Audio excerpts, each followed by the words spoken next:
Welcome to a deep dive into the math behind machine learning. Ooh, I like that. We're going deep, deep down into mathematics for machine learning. Yeah, by Deisenroth, Deisenroth. Faisal and Ong. That's right. That's a good one. This book, Yeah. it tries to give you like the foundational math you need to actually understand how machine learning works. Not just use it. Not just use it. Yeah. It's going to be quite a ride, I think. It's a really dense book. It's dense, right? But it's great. Get ready to discover how matrices are like secret codes for equations. Oh, yeah. Vectors become like geometric detectives, and calculus helps machines actually learn. It's so easy to just use machine learning algorithms now without really understanding what's happening. Yeah. But with a little math, you can gain a much deeper appreciation for how these algorithms work. Okay, so the book starts with the three core concepts of machine learning: data, model, and learning. Data is the raw material, the input that feeds the learning process. The model is, our attempt to represent the relationships within the data. Right, like an abstraction of what's going on. An abstraction. Right. And learning is the process of adjusting that model to better fit the data, right? Exactly. It's like if you're trying to understand the relationship between exercise and heart rate, your data might be a collection of heart rate measurements taken during different types of exercise. Yeah. Your model might be a simple equation that predicts heart rate based on exercise intensity. Okay. And the learning process is how you find the best values for the parameters in that equation so that it accurately reflects the relationship in your data. The book also mentions uncertainty quantification. What's that all about? Well, uncertainty quantification is acknowledging that our models and predictions aren't perfect. Right. There's always some degree of uncertainty due to factors like noise in the data, limitations in our models, and the inherent randomness of many real-world processes. Okay, so it's kind of like accepting that we can't know everything for sure and embracing the probabilistic nature of things. Exactly. Got it. Now, the book mentions a few key areas of math that are essential for understanding machine learning. And, we're talking like probability theory, vector calculus, and linear algebra. Yep, the big ones. What role does each of these play? Well, probability theory provides the tools to quantify uncertainty. Right. It allows us to make predictions even when things are random. Okay. Vector calculus gives us a way to analyze functions of multiple variables, which is really important for understanding how machine learning models learn and adapt. Okay. And linear algebra provides the foundation for representing data and models in a way that computers can actually understand. It seems like optimization also plays a big role. Absolutely. Can you explain why that's so important? Optimization is about finding the best possible solution. Yeah. In machine learning, that usually means finding the best parameters for your model that minimize errors. So it's like tuning a recipe to get that perfect flavor. Let's dive into linear algebra for a bit. Okay. It feels like matrices are everywhere in machine learning.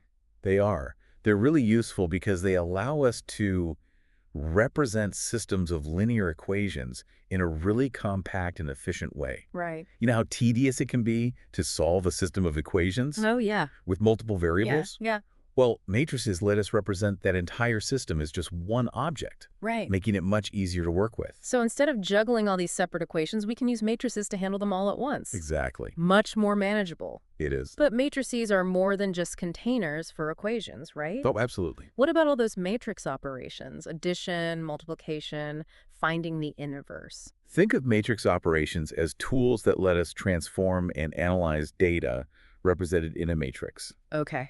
So addition and multiplication are like combining different pieces of information. Okay. Finding the inverse is like reversing a transformation, Okay. allowing us to solve for those unknown variables. Oh. These operations are the basis for a lot of machine learning algorithms.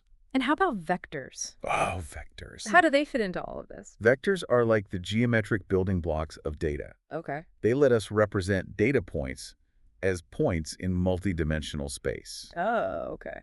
This geometric perspective is crucial for understanding things like similarity and distance between data points, Gotcha. which are fundamental to machine learning. So if you're like recommending movies based on user ratings, Exactly. you might represent each user's preferences as a vector. Exactly. Then you could use vector operations to find users with similar taste. Exactly. Yeah, that's a great example of how vectors can be used in real-world applications. This is making a lot more sense now. Okay. I'm starting to see how these seemingly abstract mathematical concepts are actually the foundation for some pretty cool stuff. Oh, yeah. So That is, yeah. this is exciting. Yeah.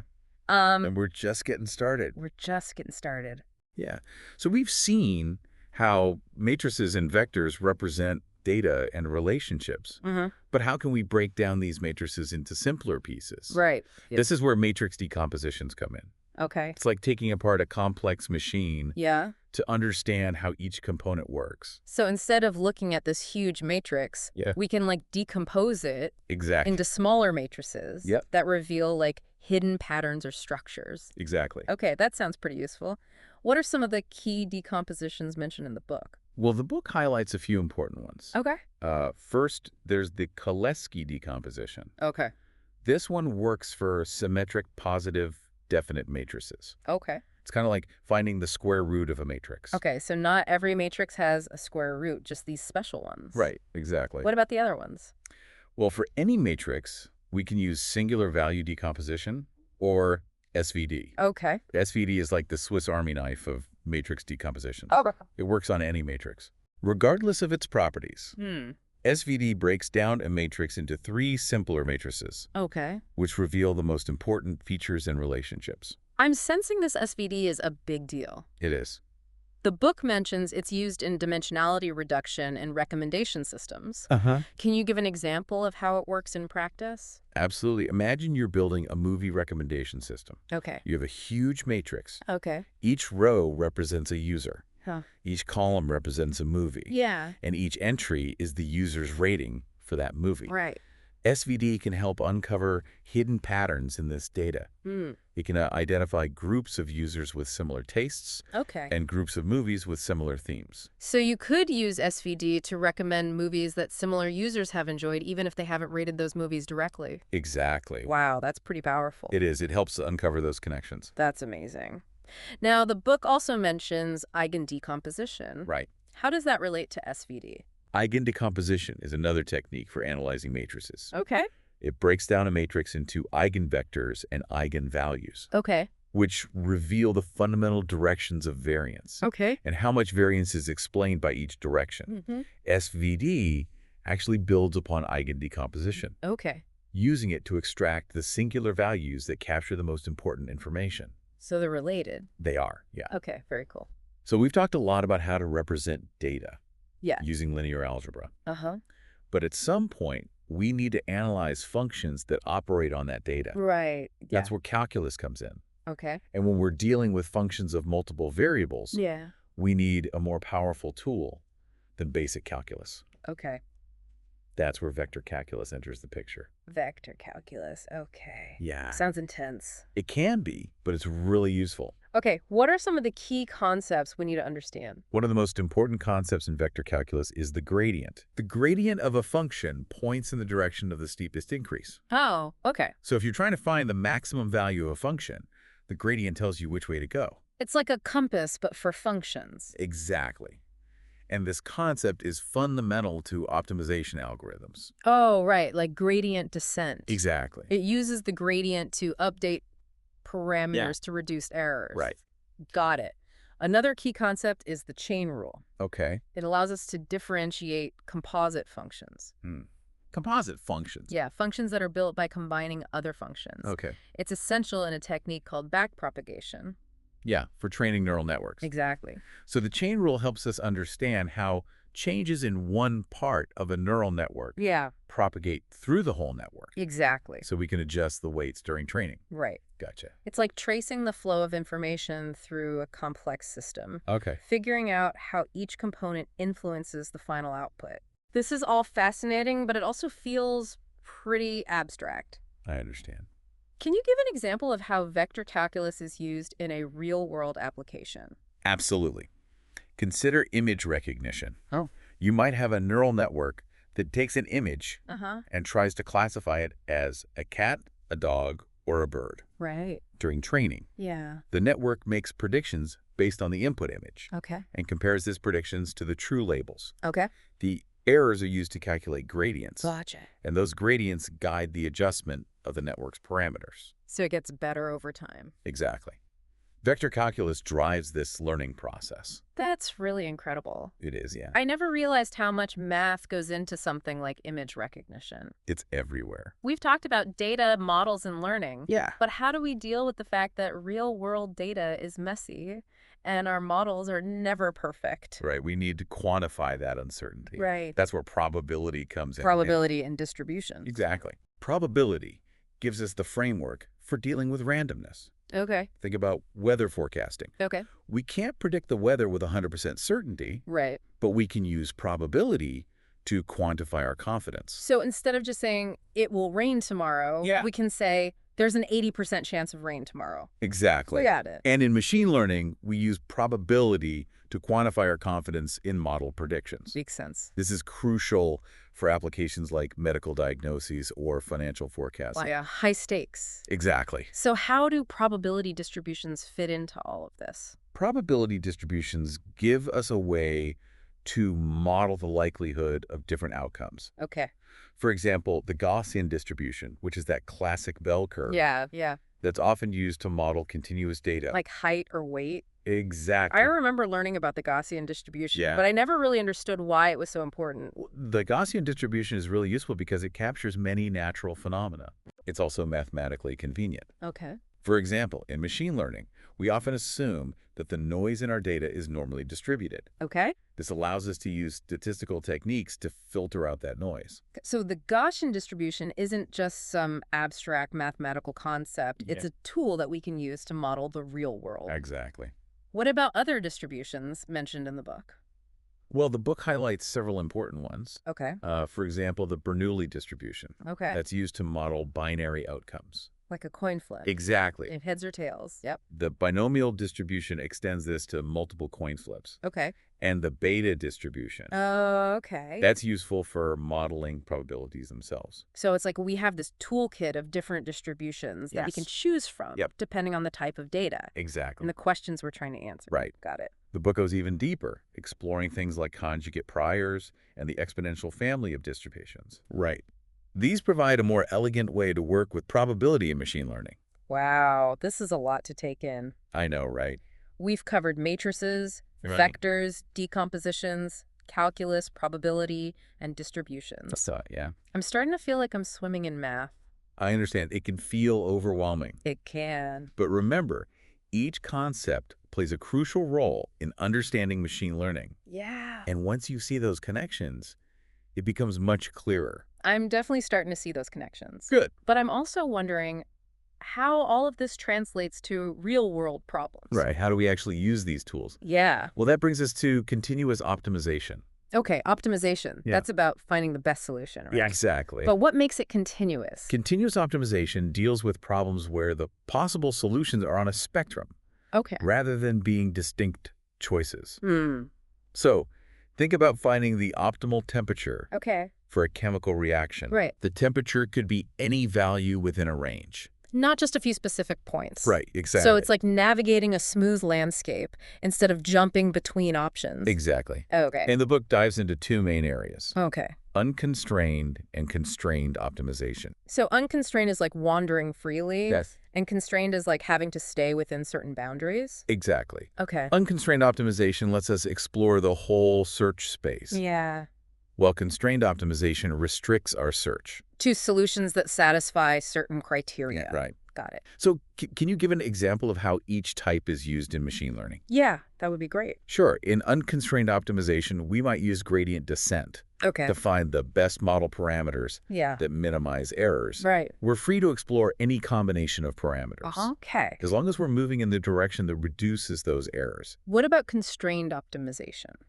Well, in constrained optimization, we might have limits on those parameter values.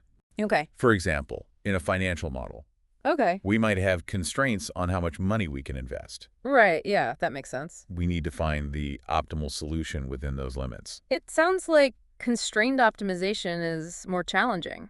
It can be. How do we handle those constraints mathematically? Well, the book introduces a tool called Lagrange multipliers. Okay. These allow us to incorporate those constraints into our problem, Okay. essentially adding penalties for violating them. So it keeps us from straying too far. Exactly. That's pretty neat.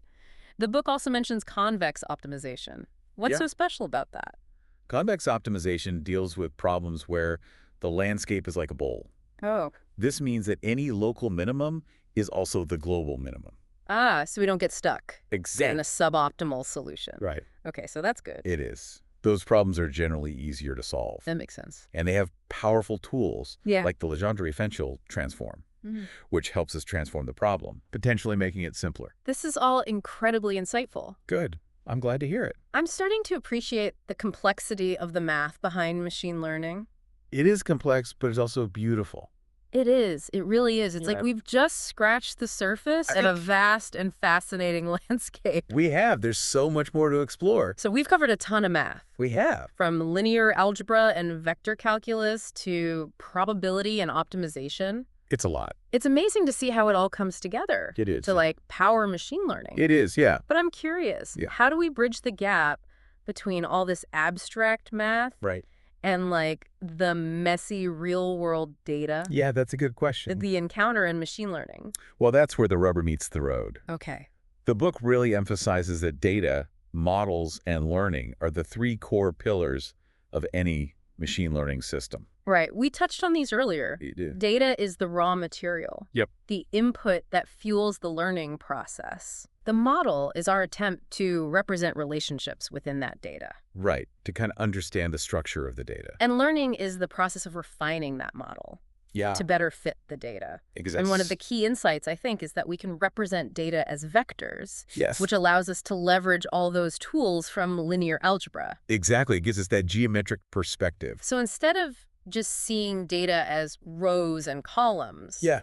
we can view it geometrically Ah. with each data point as a point in space. Multi-dimensional space. Right, multidimensional space. Yeah, That's really cool. it is.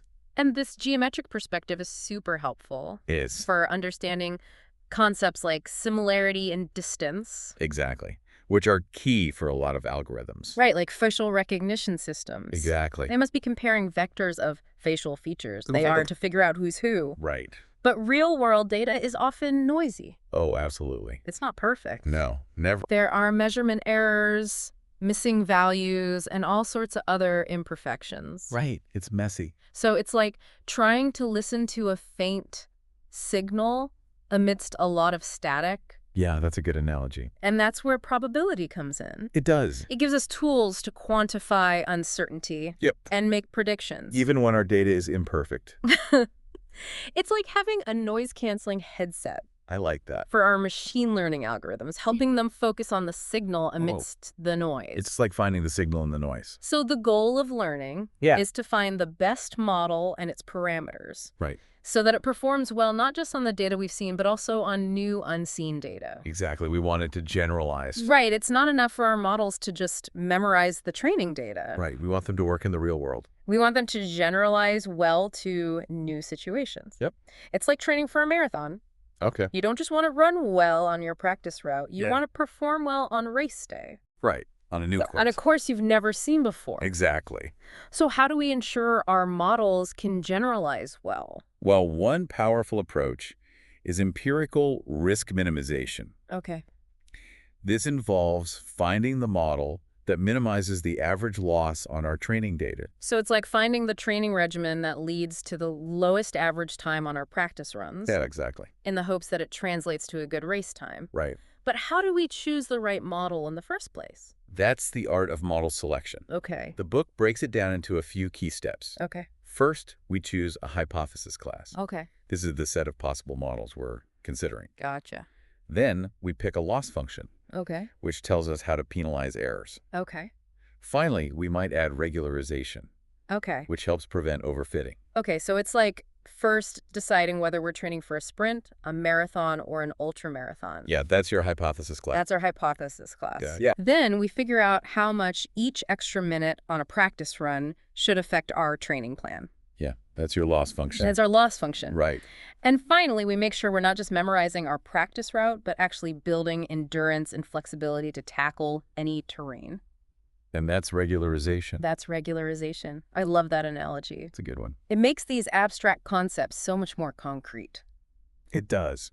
Now, another powerful approach is to view models from a probabilistic perspective. Yes. This is where Bayesian inference comes in. Exactly. So instead of just finding a single best set of model parameters, we consider a whole distribution of possible parameters, weighted by how well they explain the data. Exactly. This allows us to quantify uncertainty in our model and make more robust predictions. Especially when we have limited data. It's like acknowledging that our training data only gives us a glimpse of the full picture. Right, it's just a small sample. Are there ways to visualize these complex probabilistic models? Yes. One way is through graphical models. Okay. They use nodes and edges to represent relationships between variables. So it's like drawing a map. Yeah, like a map of your model. Showing how different factors influence each other. Exactly. And one powerful concept that emerges is conditional independence. Right. This means that two variables might be independent, given knowledge of a third variable. Exactly. So it's like realizing that two seemingly correlated events might actually be driven by a common underlying factor. Right. And once we account for that factor, Yeah. the apparent relationship disappears. Exactly. That can simplify things a lot. This can simplify our models and make them more efficient. It can. That's really cool. It is. But how do we choose the best model from a set of candidates given our limited data? Right. That's the challenge. We don't want a model that's too simple or too complex. Right. We need to find that balance. It's all about finding that sweet spot. Exactly. Right. So how do we do that? Well, techniques like cross-validation can help. Okay. We partition our data into training and validation sets. Okay. This lets us estimate how well different models will perform on new data. So it's like having a dress rehearsal. Yeah, good analogy. Before the big performance. Exactly. To make sure our model is ready for the spotlight. That's a good way to put it. This has been an incredible deep dive. It has been. I feel like I've gained a whole new appreciation for the mathematical foundations of machine learning. I'm glad to hear that. What's fascinating is that these seemingly abstract mathematical concepts are actually the building blocks of many powerful machine learning algorithms we use every day. They are. It makes you wonder what else is hidden beneath the surface. There's always more to learn. If you're intrigued, we highly encourage you to dive deeper into mathematics for machine learning. It's a great book. And be sure to let us know what other topics you'd like us to tackle in future deep dives. We're always looking for new ideas. Until next time, keep those brains buzzing.